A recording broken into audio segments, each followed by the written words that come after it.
I'm really excited because we're going to take you on a journey through the Heritage Society and actually some behind the scenes stuff as well. So we're really excited to be able to do that. All right. Look over here, by the way. This is the museum building. It was built in 1986 as a temporary building. I'm going to take this mask off, of course, so you can hear me a little better. A temporary building, and now it's become the home of the museum ever since. We never got the building built because there was, well, we'll talk about that actually. We'll give you some inside scoop on that. So come on inside. We're going to show you inside the museum real quick. For those folks not familiar with the Heritage Society, it's been here since 1954, and it really is the museum, the center for Houston history when you think about it, because they've been around a long time and they're consistent with that. So we're excited. This is, by the way, the museum space. This is also going to be the gift shop, so we'll take you over here. We'll show you this. A new exhibit they have coming up, which is going to be opening soon, is about women's history. And we're going to leave it at that because we're going to have the curator on the show a little later on in a couple of weeks talking about that as well. But just some really fun items that support a lot of the work they do at the Heritage Society. I like this, by the way, Our Roots Are Strong. It's a CD all about, from Leah White, all about songs about Houston. Look at those songs. Buffalo Bayou at Allen's Landing, Live Oak Trees, Downtown Aquarium, the Astrodome. Those are really fun songs. $15 is what that costs. And again, it benefits the Heritage Society. So let me take you on some more of what we're looking at.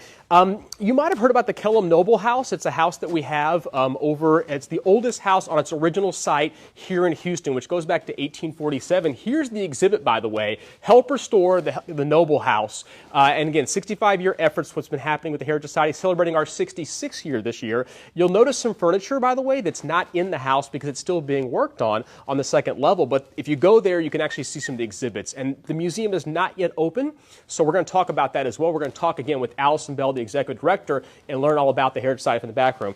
These are some of the items that were found at the Kellum Noble House site. You can look and see some early artifacts from the house itself.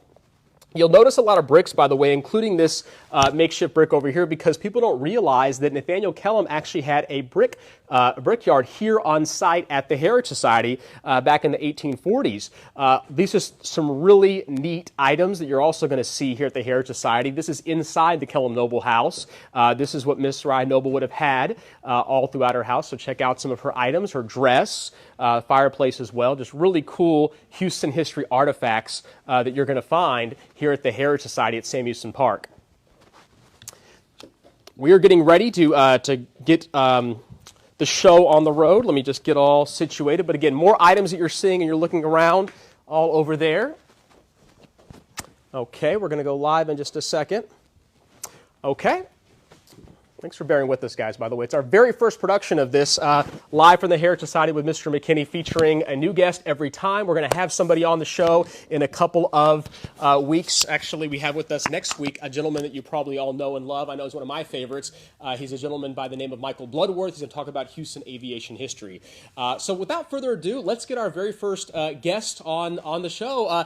Alison Bell with the Heritage Society. Come on down. Say hello. Hello. This is exciting. So you may see this familiar face. She runs the Heritage Society here at Sam Houston Park, has been here for a number of years, actually, first as Director of Development, and then made your way as a natural transition to being the Executive Director when the organization needed you most, and we're still in great need of Alison and her wonderful leadership. So sit down and we'll have a little toast here. This is also, by the way, taking the place of our Wine Wednesday. So we'll do a toast to Wine Wednesday. It was a great little program at the Heritage Society that we don't have any more right now because of obviously social distancing measures and everything else going on with COVID-19. But hopefully, in 2021, next season we'll bring it back when the weather's nice in Houston. But Wine Wednesday is just one of the many programs the Heritage Society has here at Sam Houston Park.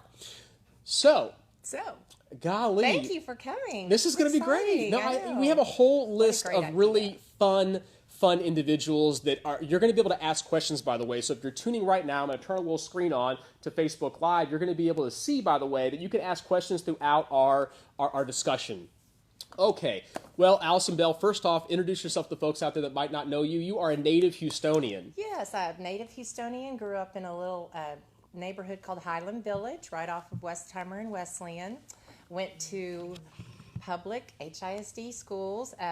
First started at Will Rogers, which is now the Costco parking lot. That's right. It's gone. Do you remember that the Bank of Taj America Mahal building was That's where the Costco is now. So the for those old not familiar, HSD. the old HISD corporate headquarters, yeah, they used to be located where HSPVA is located now. They used to be located where the old Central High School used to be. And that's actually where LBJ taught debate back in the 1930s, 1930-31. He taught debate over there in HSPVA. So HSD's owned that property for, like 100 plus years. Right. But that's where they used to be. And then they decided to move out to Richmond in the 1960s to the old Taj Mahal, which is that brutalist style building right there in Richmond, which is also no longer there. Which is gone. It's all gone. LA Fitness is there or something like that. Yeah, LA and Costco. Yeah. Went on to Lanier and then ended at Lamar. I love that. And you're actually active with the Alumni Association at Lamar High School as well. I'm on the board of the Alumni Association, try to raise funds. We have a really strong group as well. We're the second public high school in the United States that has an Alumni Association. So. And a full-time executive director, yes. which is also significant too. And you worked really hard to raise money for a variety of projects there. And I think what's really important too, kind of like San Jacinto High School, which is no longer around, it's now in the HCC building. They also have a very active alumni association. And it only lasted, I think, from 26 or so. It was a high school up until 1970 or 74 when they stopped having classes. But it's important to have an alumni association like Lamar High School because y'all get things done and you put healthy pressure on the administration when you have to, because those voices at Lamar, there's a reason why, when John Staub built the 1923 Country Club, the original River Oaks Country Club on one side, and then you had Lamar High School in 1937, also by John Staub. We called ourselves the Other Country Club. You see? Yeah, it's a fun little story. So those folks who are new to Houston, that's a fun little tradition here in Houston. We always like to joke about that, that Lamar High School had some, next to St. John, just some of the top families in Houston. Yes. So, but I lived in that same house until I went away to college. So, wow. What school did you go to? To the University of Oklahoma. Wow, look at that. I know. I kind of wanted to get away, get out of Texas. Loved it, and then came back. Awesome. And then and people should know that you have two lovely young men, your boys. Oh, yes. Two sons, 23 and 21. They're both here in Houston. They both are employed, which is the most important thing. And then my husband and I live in the Heights now. We were in Meyerland and flooded 3 times. And tell him who your husband is, because he's a character. We all love him. His name is Chris Bell. He was a lawyer, but he was on the Houston City Council, and then he went up to D.C. and was in Congress for a couple of years, short term, but came back and just still practicing law. Yeah, he's great. And I got to do a plug for his show. Gosh. He has an amazing YouTube channel, by the way. It is called Cocktails with Chris. And first off, those of you who are not familiar with Chris Bell, if you've never been to like a gala, black tie dinner where he's been the MC, you're missing out, because he is actually a lot of fun. He keeps the party going. He's extremely witty, very funny, and he brings that same comedy style, but he's serious too. As an attorney, as someone who cares about law, sure. I mean, he knows when to be funny, when not to be, but he's hilarious on this show he does called Cocktails with Chris. It's a lot of fun because you learn about the history of some of these cocktails, like when he talks about Bloody Marys and Cuba Libre and these different gin and tonic type of things. He talks about the history behind them, which of course I love. Yeah. And then he probably gets more comments on his outfits. On his jackets, yes. On his dapper outfits, which I envy because he's always well dressed. So he seems to never well, we got something in common, that's about it, right? But he's always well dressed and funny and on point. So check out YouTube Cocktails with Chris and subscribe to his page, because he's actually, one video he put up had like 7,000 views, like within an hour. So people are sharing his stuff, and he's actually going viral and getting a lot of good content. So we appreciate him sharing about Houston history. And he's always here at these events. He, of course, MC the gala, the Not So Gala, that we do every year at the Heritage Society. We're bringing back that old Not So Gala, which lasted from 1899 to 1915 here in Houston, under the direction of Laura Woods, who's our development director, and she spearheads that project and has done a great job over the years doing that. So speaking of the staff here, talk about who all's on the team at the Heritage Society. Oh, we have, of course, Laura, my development director, who's amazing, teaches me more than I teach Came from her. the Alley Theater, too, and other nonprofits Symphony, as well. Opera. She's great. She knows numbers like the back of her hand. We have a great communications director, Debbie Duty. She's been here like 20 years. Yeah. She's responsible for the yeah. post. So when you Yes. follow and like, which we hope you do, by the way, because if you're watching this Facebook Live video right now, and if you see it maybe later on, we're hoping that you like and follow our page at the Heritage Society on Facebook, on Instagram, on Twitter. And the reason is you'll learn some really great things about Houston history. Yes, Debbie does absolutely. a wonderful job of doing detailed, content-driven posts Yes. that are on the page. She researches these items. One of the great things about being around since 1954, the Heritage Society has been, is that you have access to all these great archives, whether it's things that people Sure. donate over the years, Right. it's all this memorabilia that you guys have. So we're going to be doing some fun show and tell videos about what all is here at the Heritage Society much Yeah. later on. In fact, I'd love to get Ginger Burney on the show. Yes, you know, Ginger's because our curator. Yeah. She's the collections curator, and she's also managing the buildings as well. So she's got her hands full. We're a little short-staffed just because of the nature of what's happening right now. So we might be looking for some people to hire later. So maybe we could put that plug out because you know, if you love history, if you love Houston history, Yeah. Texas history, we're your place where you want to work. And there's also a variety of, I think, opportunities through volunteering, which we need to Absolutely. mention because how many folks on the board? But we have about 19 people on the board. We just added 8 new board members, right. one of whom is Mister McKinney. Yeah. I was on the advisory board for Yeah. many years. I chair different projects, Yes. but it's nice to be able to be on the board and also to actually chair the marketing committee, which is part of the project with today's vision. And do us a favor real quick, if you can help us with marketing by Yes. simply sharing this video, Right. that takes a couple of seconds. It costs you nothing to share a video on social media. And when you share this video right now, you're spreading it out there. You're allowing the video to go viral. Of course, the video is going to be on our YouTube page a little later on. That's right. And of course, it's also going to be available on Facebook a little later on after we do our Facebook Live ending. But if you share it now, more people will get this video and they'll be able to tell their friends about And it. like our page. And like our page. Like the Heritage Society's page on Facebook, Instagram, and Yeah. Twitter so you can see Debbie's amazing content Right. about the history of it as well. But yet, speaking of Ginger, so like I said, she's our collections curator. She Right. helps to put on the shows and the exhibit that you see here, including what's behind us. She curated this entire exhibit of the Kellum Noble furniture that would be in the house. However, the second story needs to go under a big renovation. So we have it here for everyone to see, which is beautiful. And then you mentioned the exhibit that opens tomorrow. The Women's 100 Years of Being Able to Vote, the Women's Suffrage exhibit starts tomorrow. And Betty Chapman and Ann Sloan have done a wonderful job of collecting great items. And And then if Ginger y'all are curated. not familiar with the names Betty Trapp Chapman or Ann Sloan, you know, you need to get in touch with those ladies in regards to Googling them, looking at their books. They've written books. both written numerous books Yes. on Houston history. Ann Sloan specifically on the Heights. She started out with And some Lamar fiction High books. School. And the Lamar High School, the beautiful anthem for Lamar High School about y'all's anniversary y'all had a few years back. And then she also wrote 2 books on the Heights history. So she's got fiction, nonfiction about the Heights. And then Betty Trapp Chapman, you know, she's written numerous books Yes. about Houston history, pictorial books about Houston history, and a book about Houston women's history, which is extremely rare. Right. She's the only person who really have done that in the way that she researched these amazing ladies. Yes. And those books are available on Amazon. They're available all over the place. But do yourself a favor by getting those books while you still can because they had limited prints. You know, the Acadia book's a little more out there, but when it comes to some of those books, there's not that many out there. So search the web and eBay and Amazon and get you a copy.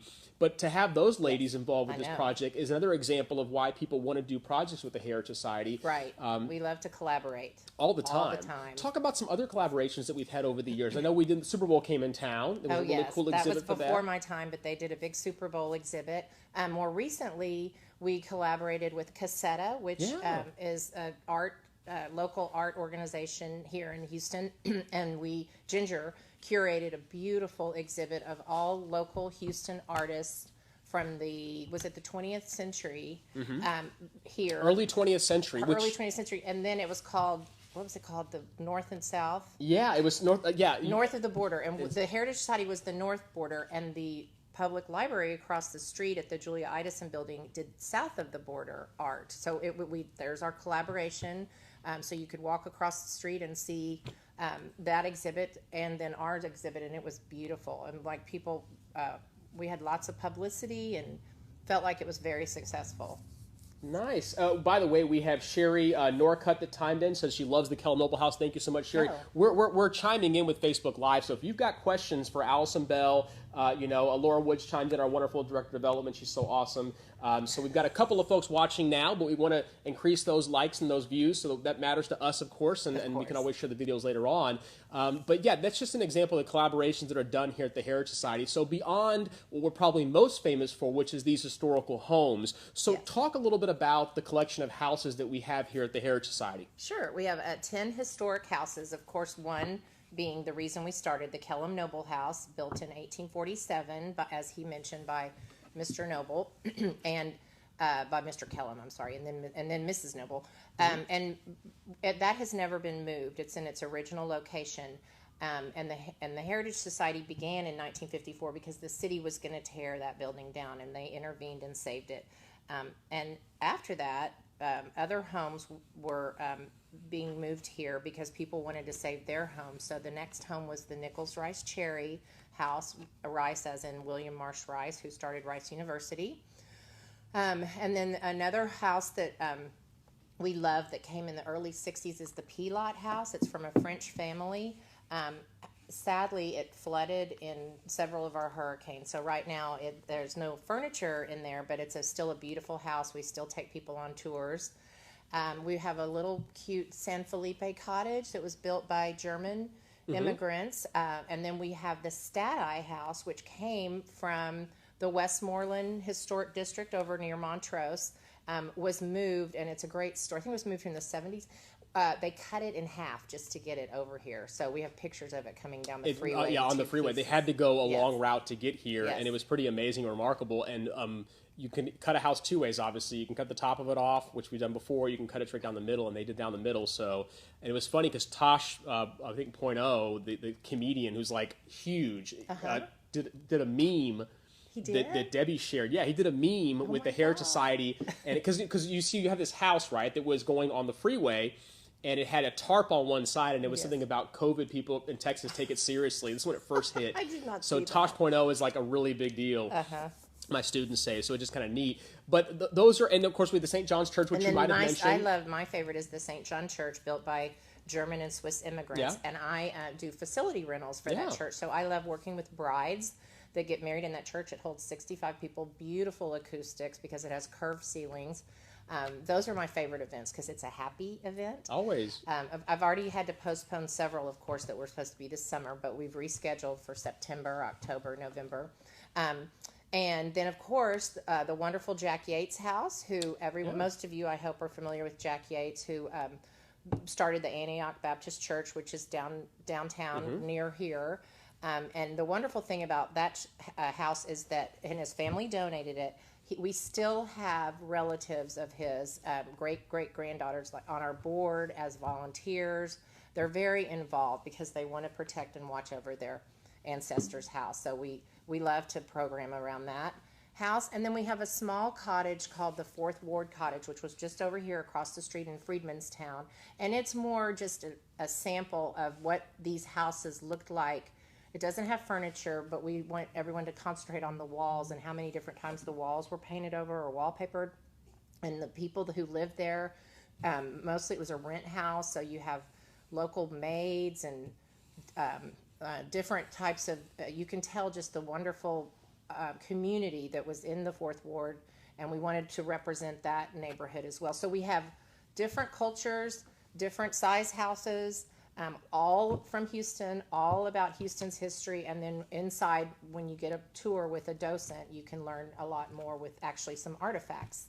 Yeah, and so we also work really hard to kind of showcase all of Houston's history and all of Houston's stories. So, for example, with the Jack Yates House that we acquired in the 1990s, that was exciting because it gave us a chance to talk about the African-American experience here in Houston. And people don't really realize this, but Fourth Ward is just across the street, basically, where the Antioch Baptist Church is, that this was the hub of the, of the elite and of the established African-American business community. In fact, the old Pilgrim, building was not too far away, that brick curved building, on the corner over there by Antioch Baptist Church. So we have those homes to talk about that experience, but then we also have this brand new opportunity. Talk about what happened very recently, actually, which you've got a lot of acclaim for outside the museum, that connects us with another population. Absolutely. We realized that we wanted to represent the Mexican American population coming into Houston in the 20th century. So we enlisted the help of 2 artists and hired them to paint a mural. So it's called the Mexican American Mural in the 20th Century in Houston, and it's beautiful. It's across the entire museum wall. Has wonderful faces that you will recognize: Ninfa Lorenzo, Mama Ninfa with the parrot on her shoulder. A lot of elected officials are in there. There's the first Hispanic who went to Vietnam, the first Hispanic Rice graduate, the first Hispanic baseball player. It's just, and it has some representational images as well as people that you might recognize if you grew up in Houston. It's a really great mural, and what's so special about it is that it focuses specifically on Mexican American from the 20th century. Because people have to realize, of course, this land used to be Mexico, so we've had Mexican population in this space, for centuries. But when it comes to really evolving and growing, it happens after 1910. It happens in the 1880s, for example. So we it showcases all that. It's really a special mural. And I think we'll probably have Christina Morales and maybe even the artists come on for an episode. Oh, that's a great idea. I think we'll do that in front of the mural one day, maybe when it's not so hot. Yes. We'll figure that one out. But it's just fun. It's fun that we have a little bit of everything for everybody. And that's the goal. And we've also done things with the Asian community. We did an exhibit for them a couple years ago. So we always make sure that we include everybody when we reach out. And the church still has the German community that the St. John's Church used to be located where basically Magnum and 290 is in the northwest part of Houston, a town called White Oak, because it was along the White Oak Bayou. And that German community that settled that area built that church. And what's interesting is if you look in the church, and we're going to be doing a future episode with one of my favorites, Kimber Fountain, who wrote the book on the Maceo family, the gambling family Maceos, and also wrote the book about the Galveston Chronicles and the Red Light District in Galveston. So kind of this Vice-type books that are out there about Galveston history. We're going to have Kimber Fountain on for the July 15th show, and we're going to do it live in the church. So it's going to be fun because you get to see the church. So what we're doing, by the way, today we're inside the museum, but later on at the next show we do, for example, we got Michael Bloodworth coming on the show. He's going to be on July 9th, or 8th rather. I think it's 8th. It's going to be the next Wednesday we're going to have. Will be the 8th. Yes. That'll be Michael Bloodworth, and he's going to talk about Houston aviation history. If you've never heard Michael Bloodworth talk, you're missing out because he is remarkable when it comes to Houston aviation. And he's been a speaker here before, yes, too. He has. So what we don't have anymore because of the COVID scenario is our Wonderful Fingers lecture series. Yes. And that lecture series took place on the 3rd Thursday of the month, and we had wonderful speakers. It was only $5. Like you can bring your own lunch, or we can order a box lunch for you. But you come and you have the opportunity to learn something for $5 and these are get out in the park. And some lectures, they fly in or they drive in from parts of Texas, so they were from all over. So, for $5, you could really enjoy it too. And I'll make a plug real quick because I know this would make our director happy, though. The Finger Lecture Series used to be called the Finger Lecture Series, named after the wonderful Jerry Finger, who was very involved with the Alley Theater, he and Annette, and also very involved with the Heritage Society. Loved Houston history and Texas history. Was an avid person when it came to the water in the former Navy. In fact, Charter Bank that he founded actually had the little boat on his logo. But the Finger Lecture Series is no more. All this stuff, my goodness. Well, I love Jerry Finger, and the whole Finger. They were very kind. Marby Finger too, very kind folks in regards to Houston philanthropy. These are individual names that you might have heard of. They are connected to the Finger family, the furniture company, of course, but they're on more the development side and banking side. But what's interesting is that that is still an opportunity for somebody out there to sponsor that series. Absolutely. So I realize this is going to live out there on the social media network thing forever. It's going to live out there on YouTube. So if you're listening and you want to get involved, like I said, our awesome director of development, Laura Woods, would say we have to do our job by focusing on fundraising, which is so important. And if you become a member, the lectures are free. That's something else to think about too. A lot of the programs that we do offer them at low cost or no cost. I mean, you could argue $5 is a lot or not a lot. We do it to make it nominal. It really covers some of our expenses, which sometimes we do, have to bring the artists in that come do speak, or, there's certain things that are required for them, which we don't mind doing, but it does cost something, so it's nominal.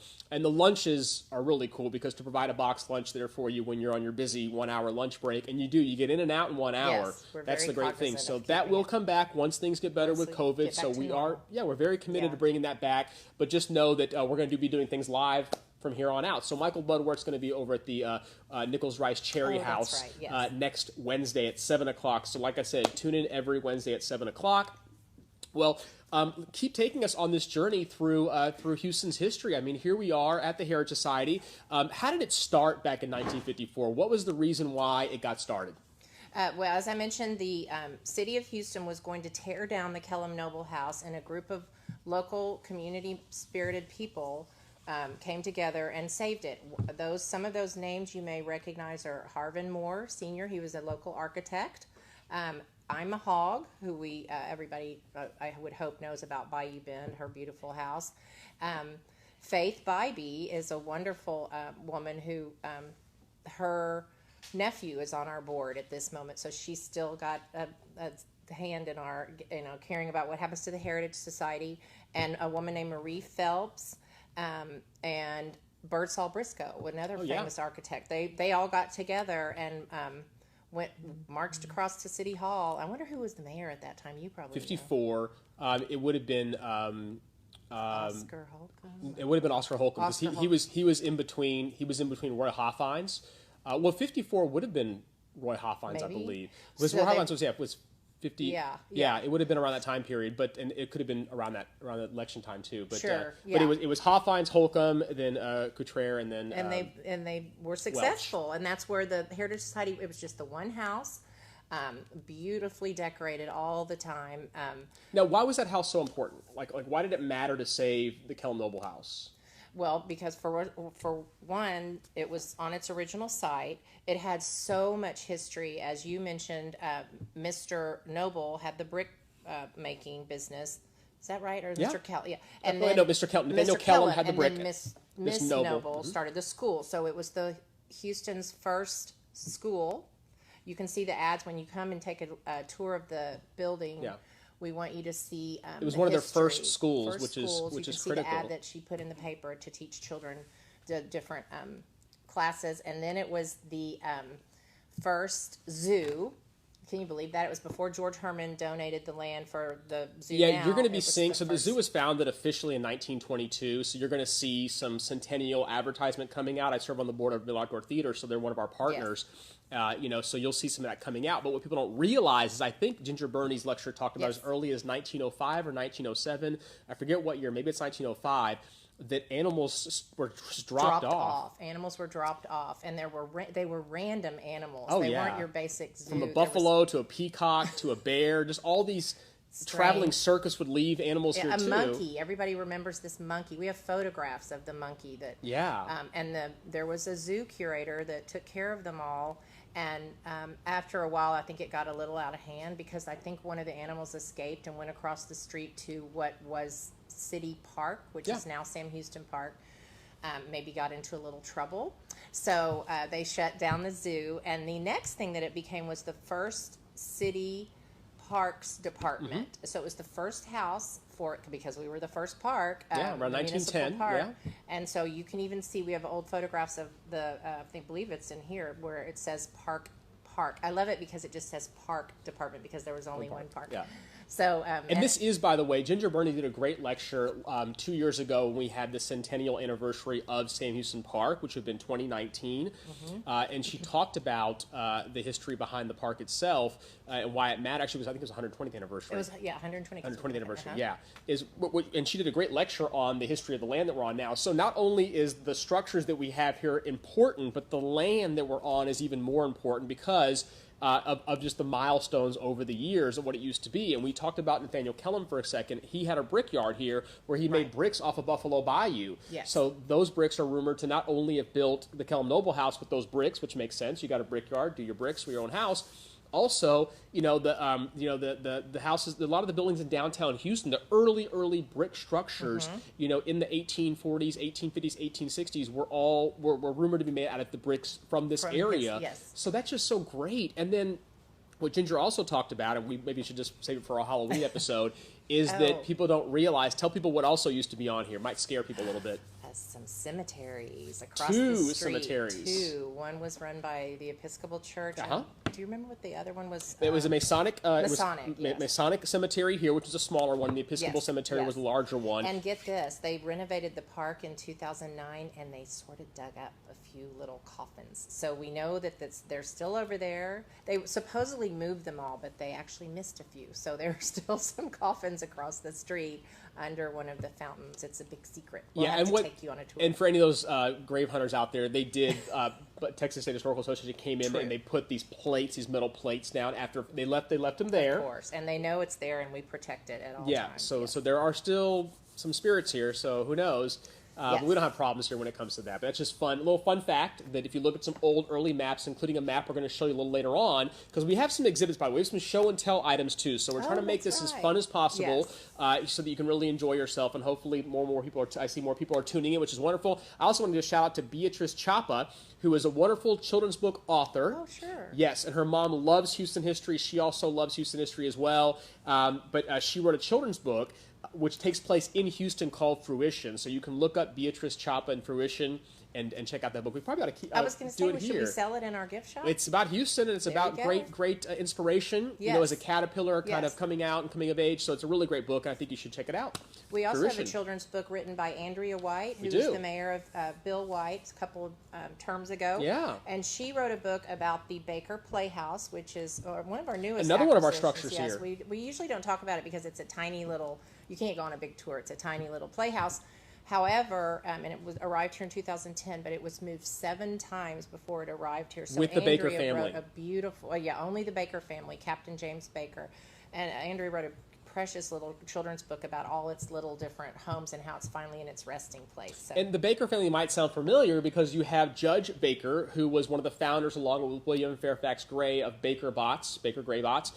So that's Judge Baker. He had a son named Captain James Baker, and then of course he has a son, the second, and then the third is still with us now. Secretary of State James A. Baker, Secretary of State under the Bush administration. Is still with us, and you'll see kind of a statue of him over by George Bush, a statue by the Wortham Center. But just really neat that family has had that playhouse and it's traveled. So the children's book that Andrea White did, our First Lady of Houston, former First Lady, talks about the house itself kind of just traveling all throughout with the family. So it's a really fun, cute little book. We sell that in our gift shop. And we do sell it in our gift shop as well. And whenever you buy stuff here, of course, it benefits the Heritage Society.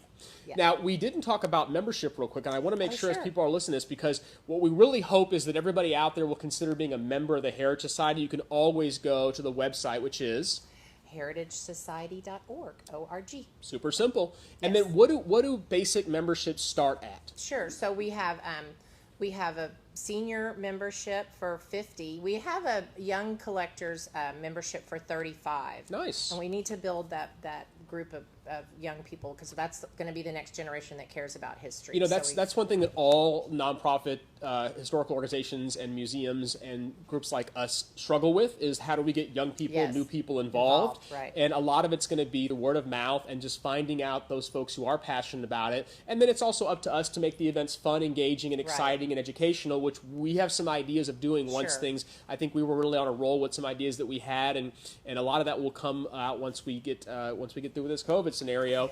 But what you can do now is you can join the Heritage Society, become a member, so that you can then go out there and learn about these things that we're doing and help us promote Houston history, because everything we do is centered around Houston history. Absolutely. As we're talking right now, for example, we're throwing out facts and talking about fun things that happened in Houston's past. We're about to do some really cool show and tell. We have a dual membership, which is just a husband and wife. We have a family membership. Then we have higher levels where you can be a patron, and you get lots of complimentary things that come with it, and tours, and bring your family. So any level, we're just happy to have members and help spread the word. And there's some corporate levels too, which also allow you a rental package with the house. It's part of the promotion. So why that's great is I can't think of a better way to entertain clients or say thank you or separate yourself from your competition by doing a really fun VIP reception in one of these amazing houses, because those can be done anywhere, but when it comes to the location and kind of the backdrop for your special event, that's super cool. Sure. And I love the fact that we have Kirksey on our board now. talk a little about him, because we have some really great new board members, by the way. So you're going to see some fun things happening with the Heritage Society, because we have new energy involved, and they're really going to help us kind of build what we're focusing on. And everything we do, like I said, is always centered around promoting Houston history. That's what we're all about from the very beginning. But talk a little about Kirksey, because we had that Zoom meeting today, and we talked a little about him. He was, yeah, it was fun. Kirksey Gregg is a wonderful event planner in Houston. He donated all of his services for our gala, our Not-So-O Gala, because he's very close to our king and queen. They are also new board members. Yeah. Duke and Cece Enzel, very involved in the arts community stages, Alley Theater, and that was one of Laura's friends too that helped us, that cares about us. We have a descendant from the Pilat House that we're really excited to join our board, Christina Somerville. Hornberger, Christina Somerville Hornberger. I just always say Pilat, but she's a Pilat descendant. She's very excited to be involved. Wants to ramp up some action at the Pilat House. We have, like I said, we have the Yates grandchildren are on our board as well already. Mm-hmm. And then let's see, Paul Homeyer is a very well-known architect in Houston who's always donating his time and talent and treasure to the Heritage Society. He's joined our board. And we have five architects on our board. Paul has a fun little fact, too. He has a little fun tidbit of history. He was the first male docent at the Heritage Society. That's when a big he was in college, right? Yeah. I mean, I've been involved in different nonprofits, too, and at times I've been the only male in the room or involved, and that happens a lot with different groups. But it's just great that he's so energetic and still caring about the Heritage Society, all these years later. So it really is a fun group. And we do have a tendency to attract, architects and realtors and people in that field. And I think we should, because that's what we do. We're saving these historical homes. Right. And they seem to have the expertise and the passion to care about what we do here at the Heritage Society. So we're open to everybody, but I just love the idea that we seem to gravitate more towards those. And two other gentlemen who came to us last year to donate their services for landscaping, our brothers-in-law. Is that how you say that? They're related. And they came to me last year and said, we were looking across the street and you really need some help at the Kellum Noble House. Can we adopt the gardens and can we take care of it? So it's wonderful. They came on our board. They want to continue.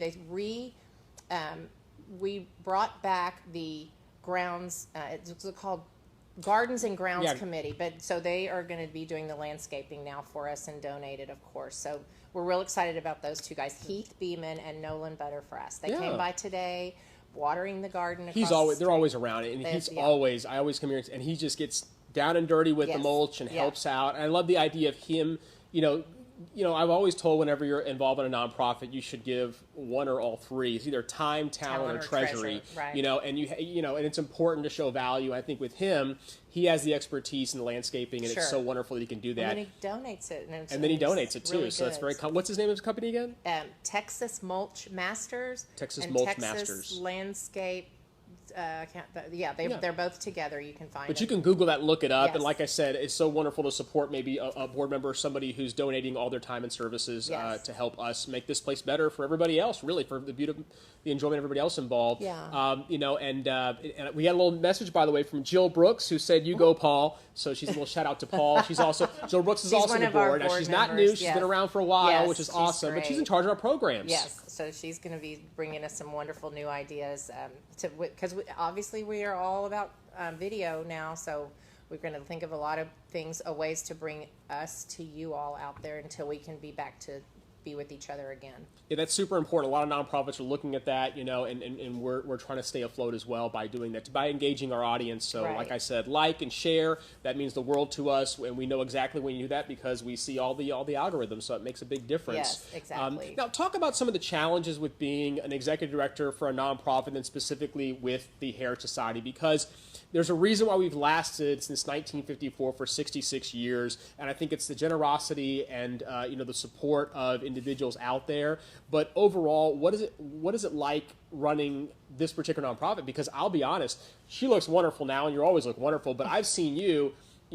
Everything from like schlepping, something, boxes to, cleaning out the toilets to like, dressed so like this, hobnobbing with the donors at different events. So it isn't easy sometimes being an executive director for a nonprofit, especially one this size. Right. And especially one that you might have read the Houston Chronicle a couple of years ago or a couple months ago when, we've had some financial challenges here at the Heritage Society, and you'll talk a little bit about those. There's a reason why. And it's interesting because I think about what it takes. I know people out there watching think about what it takes to, deal with your AC when it breaks down, deal with your house when it gets all rotted or it gets termites or it gets messed up, the overall pipes busting. But when we have those problems... Yeah, times 10. Times 10, and that's exactly what happens here. Yeah. So just walk us through a little bit of the shoes of being the executive director for the Heritage Society. Oh, gosh. How much time do we have?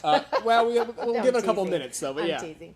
It's challenging, but it's rewarding. My backyard is a beautiful park with 4 feral cats that come see me every morning. They keep the mice out. They have dual purposes. Right. They do. We feed them and take care of them. Yeah.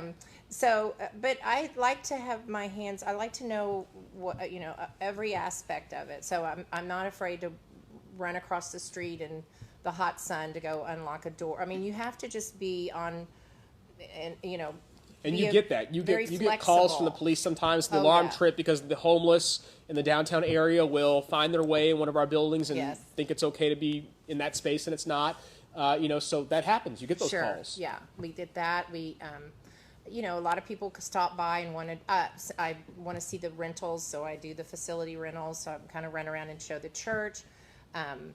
I want to make sure my staff is happy, so I go get them mosquito spray or make sure that the bathrooms are clean. So because I need my support staff with me, so I want to make sure they're happy, and a million little things in between. But reports and I'm trying to think what I do. I feel like it's never ending. And we used to have a larger team here. I think like so many nonprofits, we've had to kind of scale down things, and we used to have a grant writer and people that focus on that. And part of being executive director is having a good team. Yes. And when you have somebody who can focus on the collections, for example, the exhibits, the programming, and the fundraising, it allows you as an executive director to really kind of steer that ship. And I know so much of what you do is also board development, working with the board. You want your board to be happy, and you want them to keep them apprised of what's going on. Absolutely. They want to be engaged. They want to learn what's happening. And they want to help, so you want to reach out to them as much as you can, which I'm probably, I'm sometimes with the notion where I just do it myself, but I need to be better about asking for help.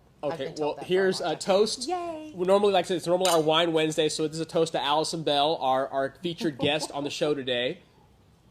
Thank you. That's so yes. nice I'm going to have a little more wine. So this is my beet juice. You probably it's fake wine. Yeah, it's my fake wine. Is that one of the Mister McKinney drinks? It's not. He has his own drink. So tell him about your drink. I do. This is from Whole Foods, by the way, so we can't tell the folks over at Nourish. But no, I have a juice drink. My buddy, Jess Huffman, and Jake and Jerry run Nourish Juice Bar. They've got 3 locations here in the Houston area, one in the Village, one in the Heights, and then one over in the Montrose area. And there's a drink that's named the Mister McKinney, Mister MKinney. And it's a great juice. It's all organic. It's got kale, spinach, cucumbers. I drink them a lot. I really try to eat, try to stay fit and eat, as natural as possible, as organic as possible. You have more energy than I have. Yeah, I'm not disciplined enough to be vegan. That's a lot of discipline. Yes. But vegetarian or eating as low processed foods as possible is a good thing. So yeah, I try to do that and work on that too. Another thing I didn't mention that we want to do more of is Mr. McKinney's so generous with his bus tours, and we have been programming a lot with each other. He'll bring a group here, and we'll maybe it's a group of 40. And he can have 20 on the bus. Of course, now he has to have half of that. 10, but we love his bus tours because while he takes 20, we give the other 20 a tour of the Heritage Society and all the different houses, and then we switch. So I think we work really well on that. Tell them about your bus. Oh, well, it's wonderful. It's a great way to basically if you have 40 people, for example, touring the Heritage Society, and the great thing about the space here is that we have no shortage of buildings, so we can host a lot of people. And I want people to 20 acres, by the way, and you could have a convention here. I mean, there's just so much to do here at the Heritage Society. We have a lot of event space, by the way. We have a tea room that's indoor with air conditioning. We have lots of outdoor patios. The plaza, for example, and then people have been known to tent the space if they so choose. So there's lots of options here, and I think a lot of people forget about the Heritage Society because of just where it's at. It's just tall nestled buildings. Yeah, it's kind of nestled. And it's funny because if you look at the history of Houston, we see kind of this tug of war with, kind of the east side and west side. So let me give you some perspective. In the 1920s, for example, Will Hogg, who was on the Planning Commission, and I'm a Hogg's brother, and Will Hogg was really active on the Planning Commission of getting the city to move out to the west. So he was one of the driving forces by putting the Julia Addison Library there in 1926, for example, on the western side, and then really advocating to move City Hall from Market Square further over to where it currently sits when it moved there in 1939. Now, he passed away in 1930, so it happened afterwards. And then famously, he worked hard to get Buffalo Drive paved out west to go towards his real estate development that you grew up in called... Brace Heights? Well, River Oaks. Ireland. Oh, River Oaks. Close enough, yeah. So Lamar High School, River Oaks area is where their neighborhood was. Of course, they established that in 1924. Will Hogg, Mike Hogg, and then Hugh Potter in 1924. So that basically was the reason why he wanted to move out west. Oh, gotcha. Then you flash forward, and we have some energy coming to the east with other projects.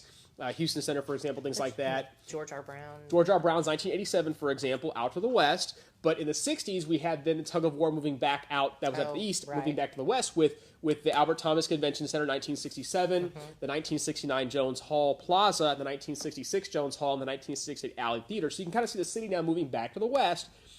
Then we moved to the east again with, in the 2008, opening up our brand new park called Discovery Green. Discovery Green, which is an awesome partner here in the downtown area, Barry Mandel and the folks that do a great job over there. But that is an example of it moving now out to the east. Talk about some of the future, what's happening now, because if you drive by the Heritage Society right now, you're going to notice a lot of construction going on. Absolutely. And it's good and bad. It's bad for the short period, but definitely good for long term. Talk about what's happening on this side, the western side of downtown Houston now. Sure. So right now in front of our buildings is called the Bagby Street redevelopment, and they are completely tearing up Bagby Street and making it wider but more pedestrian friendly and bike friendly. So you'll have maybe one lane of traffic, then you'll have a bike lane, then you'll have a pedestrian lane. It's going to be wonderful, and it's huge. We need that. We need more bikeable, and it's walkable. Starting at the post office, the original post office. You need to talk about that in a minute. Yeah, And it's the old train station, the old 1887 Southern That's Pacific right. Rail Depot that later becomes the 1960s. It becomes Barbara Jordan Post Office. And then she's Frank in our Liu. women's exhibit. Yeah, Frank Yes. Liu ends up, and his son are making that project to the post HTX complex, I believe, Right. which is great. And we're on the cusp of that. West, I mean, yes, we're just on western edge. There's a lot of development you may notice along Allen Parkway on the corner of is that Garrett? There's a whole new boutique hotel and some shops coming in Gillette, there. yeah. Gillette, yes. And there are more things coming up on Dallas. So really, the mayor wants, now that they've worked so much on the east side, the mayor really wants to focus on the west side. There is actually a project called the West Side Master Plan, and the Bagby Street is part of it. But I believe they're going to renovate Herman Square. Yeah. And then they're going to do the park across the street from Herman Square. Tranquility Park, 1979. That needs a lot of work. Yeah. So it's going to be wonderful once it's finished, but right now which we it's hope a they bit keep. challenging. We need your help. A Houston Mod needs your help. All the preservation groups need you to know that we want to keep Tranquility Park, that beautiful 1979 park that's there. I know it's not ideal for some people, but it was done that way on purpose. Let me give you an example. Charles Tapley was the architect for that space in 1979. And when they built it on purpose where it has those craters and different levels, which you're going to notice, which doesn't make it a traditional flat park. We have plenty of flat parks here in Houston. We have one called Discovery Green across the way. We have one called Sam Houston Park. This park is special. It also, by the way, is a rooftop garden because directly below is 3 levels of parking directly below. So it serves a purpose, and I really hope, along with preservations, that they keep this 40-year-old park. I believe they are, aren't they? Well, just Or keep they- it traditional. I think Yeah, they've talked about keep it taking the out way the it was. water Oh. features, flattening it out, because like I said, it's not very friendly. So we'll see what happens. But if you're a true preservationist, you're one of the ones that doesn't want the park to be destroyed too much. I mean, really, it's about, we can make it functional to where it's usable, but let's keep an eye. And actually, by the way, if you love the Greek festival, you'll love the fact that the 1917 founding of the Greek Orthodox Church, Annunciation Greek Orthodox Church, they started right there on Walker Street in Tranquility Park back in 1917, and then 1952 they moved out to Montrose. So where they're currently located now, actually they tore down the DeGeorge Mansion and some other mansions along Montrose. It's a whole different story. I know, it's horrible. It's horrible. But they've got great food, and they've got one of the world's largest Greek festivals right here in Houston, which showcases our diversity, right?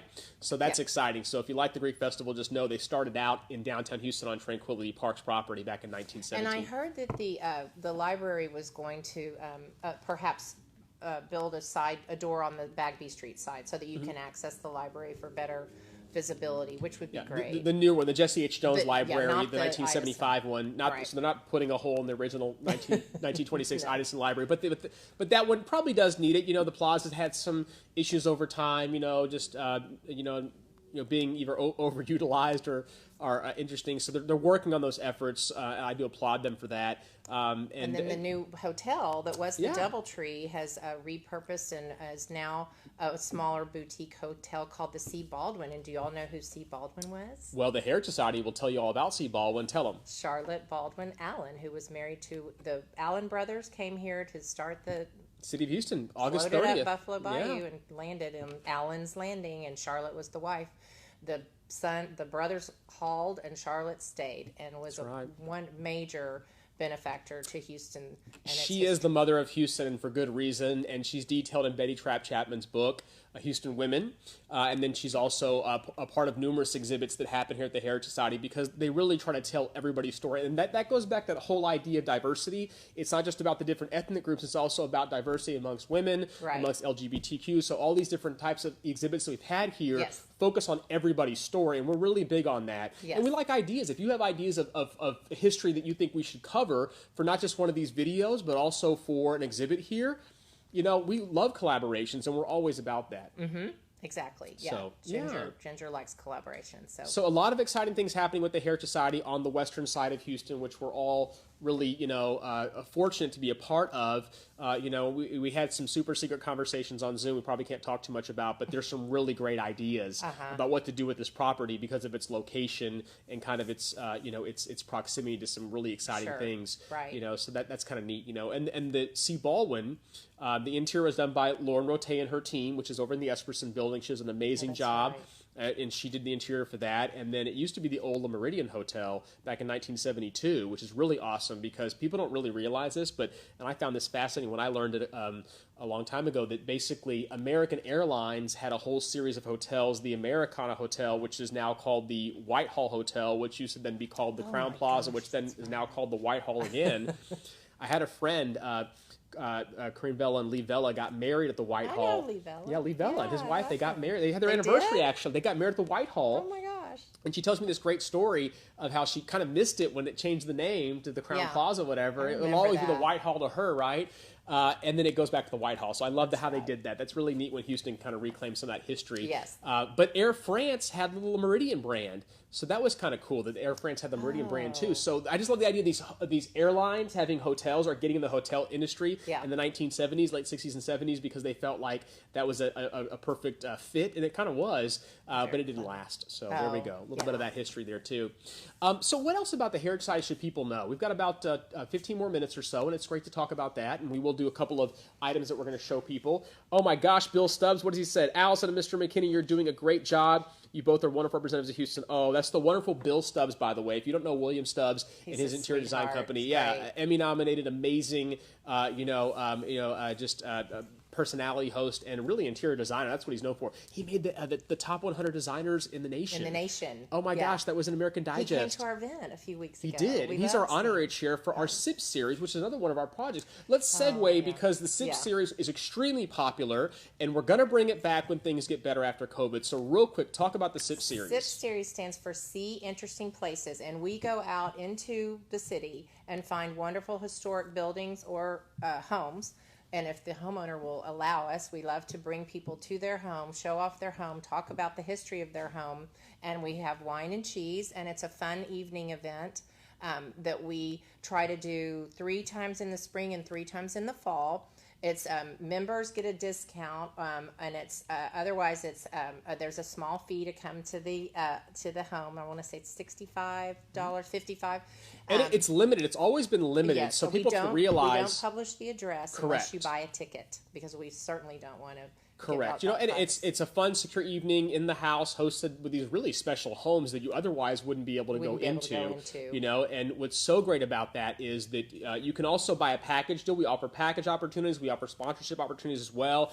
And I've always been fascinated about why we don't have more realtors or more title companies or more sponsor the SIP series. Especially if they're trying to sell $1 million house, we'll bring them the people. It just makes sense to be able to sponsor off. to show off the house, but more importantly, just to kind of connect with your VIP clients and invite them to this really cool event. And I remember when I chaired the SIP series, we had it over at the Kirby Mansion, by the way, and now you can no longer go in there. And that's an example, by the way, is that we offer these really special, unique opportunities. Sometimes they've actually been in houses that are no longer there. They've been demolished because of other things in their historical homes, for example. We went to the Esperson building on top of the cupola. That was extremely rare. And an opportunity. The Hoffheinz mansion. We went to the Hoffheinz Absolutely. mansion. Roy Hoffheinz's we went to the Blood house. and Money house. Oh, that's right. Robin Clay's house right there on Kirby Drive in Brentwood. So those are fun houses that we all went to. And we're going to bring back the Esperson. That was one of our most requested events. Right. And, we love the folks over there that run that space. And they love the Heritage Society, so they've reached out. And we're going to do something when things get better. And I want to bring up another event we're trying to host in the fall, keeping our fingers crossed, is our annual luncheon. So we do an evening event in the winter and a luncheon used to be in the spring, but of course we've had to reschedule. This year our speaker is going to be J.P. Bryan of the Bryan Museum. Oh, yeah. Who is part of the family of the Texas Old 300. He's our speaker. And then we're honoring the Latimers. Harriet and Truett Latimer are our honorees, and our co-chairs are Dancy and Jim Ware, who are very close to J.P. Bryan and are on his board as well. So we're real excited. It's going to be at the Forest Club. Laura can give you information or go on our website. Of course, we'll follow all CDC guidelines. We'll spread out all the chairs, but I know people are really going to want to maybe hopefully get out by then. I mean, September, so we're crossing. I want to show you one of the items. You definitely keep talking about the event because when people know about it, but this is an item that Alison Bell asked us to kind of bring out. This is a cookbook that talks about the history of the Heritage Society. It's volume 1, by the way. It was done by the ladies and who ran this place. The docents. Yeah. The docents. And you'll see some early Houston names, which is wonderful. Some of the really special recipes. I've got a copy of this in my collection. They have a really nice copy here as well, with also some really cool advertisements of some early businesses here in Houston. So just they're no longer there, which is just some of the really fun items that we have here. So I'll let you put that back, and then I want to show you. I want to show you something over here. By the way, here is this is pretty iconic. This is the 1869 E.E. Wood map. And this particular map talks about the original wards of Houston. You'll kind of see that you got 1st Ward, 2nd Ward, 3rd Ward, and 4th Ward. Then you later on have 5th Ward over there as well. And then you have the old 6th Ward. And the dividing streets are Congress and Main. So that's kind of where they all kind of come together. But this particular map is a smaller version of the larger one. The larger one is really about 10 feet tall by about 8 feet wide. There's a few of them here in Houston, but they're not in great condition. This is a good condition, and it's a replica, by the way. This does sell, by the way, for $489. It comes framed, but it's an example. If you have an item for somebody who really wants something special, and look at the 1836 original Houston map by Gail Borden and Thomas Borden. It really is awesome because it maps out the city of Houston, the original blocks. What's super cool is Prairie Street was the very last street on this map because everything south of Prairie Street was actually prairie. Now, another item I want to show you, part of this little show and tell process before we end up closing out, is this fun item. This is rare, and it's really exciting because Alison Bell loves to take this to different events that she shows. Look at this Houston panorama, the Harris County Heritage Society, which is the original name for the organization. Yes. There it is. And this particular item is super special because it is a Monopoly board game of Houston's past. And what I love about it, look at the dollars and the money over there. We sure need some of that nowadays, right? Yeah. Gosh, all this COVID and stuff. Real estate. And real estate, too. You got the Astrodome cards over here as well. And then you have, look, there's Courtland Place, 1906. There it is, the Shamrock Hotel. There's a 1949 Shamrock Hotel. Old place. This is our oldest house we have on site. It's not the oldest home in Harris County on its original site. That's actually the Kell Noble House, 1847. But this is the 1823 Old Place, which was moved here. So it's the oldest house in Harris County, not on its original site, but still important. There's the Texas Commerce Tower, we now know as Chase Tower. There's the 1970 Galleria. The Galleria, by the way, is going to be 50 years old this year. It opened in November 16th of 1970. Me too. That's horrible. 50 years old. Golf Building, the beautiful 1929 Golf Building. There's the 1976 Pennzoil Building. Once again, there's Shamrock. There's Union Station, by the way. That's the 1911 Union Station. So really, and then our park is in the middle of the board, which we love. Some of the houses have been moved, but it just shows you that a quick view of what we have. Yeah. This was before we even had all. And I know we're going to get requests about this board game, but don't ask us because it's not for sale. And we only have one of these in our collection. There's only a few of these out there, by the way. Look at Alan's Landing. But how cool is this? Because it educates young people and adults alike about Houston's past. So it's just another fun thing that we have at the Heritage Society. Maybe we'll do a game night one day. What do you think about that? That's a great idea. Yeah, a little game night with all of us at the Heritage Society. So really fun items that we have here to kind of show you. We're going to do more show and tell later on. We're almost out of time, and like I said, the best thing you can do for us is to like and share this video so you can promote Houston history, promote what we're doing here at the Heritage Society. It matters to us. Join the Heritage Society. Join. Always love new members. Absolutely. It means a lot to us. So I guess with all of that, what time is it now? We want to honor your time. We've got about 2 more minutes left. So does anyone have any questions? Yeah, let's see what questions we have. Let's see. Oh, we mostly have cheers, congratulations, all kind things. But like I said, our guest next week on the show for July 8th is going to be Michael Bloodworth. Mr. Bloodworth is amazing when it comes to Houston's aviation history, so you don't want to miss that. He's going to tell us about some really cool airports that existed all throughout Houston. It will shock you what business or subdivision or golf course you're hanging out on that used to be an airport. And he'll talk about all that. Yeah. He's amazing. He's been a guest lecturer here over at the Heritage Society numerous times, and he's going to be live with us next Wednesday at 7 o'clock, same time, same Facebook page, the Heritage Society. Mark this in your calendar. Put it as a weekly event. We're going to be coming to you for the next few Wine Wednesdays. Wine Wednesdays at the Heritage Society. And then after that, we have on July 15th, Kimber Fountain. Then we come back, we're breaking for the 22nd, and then on the 29th we have with us Stephen Fenberg, who's going to talk about the history of Jesse H. Jones with us for sure. So wonderful. Excited. Toast the Heritage Society and to all the great work y'all do here. Talking about us and promoting us. I love it. We're excited to be here. Please come visit us anytime. We're always here. I'm always here. So lastly, how can people get a hold of us again? You can call us or you can go on our website, heritagesociety.org. We do Facebook, Twitter, Instagram, of course. And, of course, just the good old-fashioned telephone. But we are open, because of COVID, we're open a shorter time during the week, Thursday through Sunday, 10 to 4. So come by anytime. We're not doing tours right now, but when we can all be closer together, we will start the tours. Excellent. So like I said, don't forget about us. We've been here since 1954, 66 years going strong. We've got some great speakers coming up, including Will Howard's going to kick off Houston's birthday lunch with this, which is August. And then we'll probably do a virtual birthday party here to really celebrate Houston's birthday with the mayor. Right. He's always so kind to come out, and we've been happy to be able to host Houston's birthday nonstop since 4 years ago. So, well, without that, I guess we're going to say goodbye to y'all. Thank you again for tuning in. Please like and share all of our sites. It means the world to us. Take care, Houston. Thank you.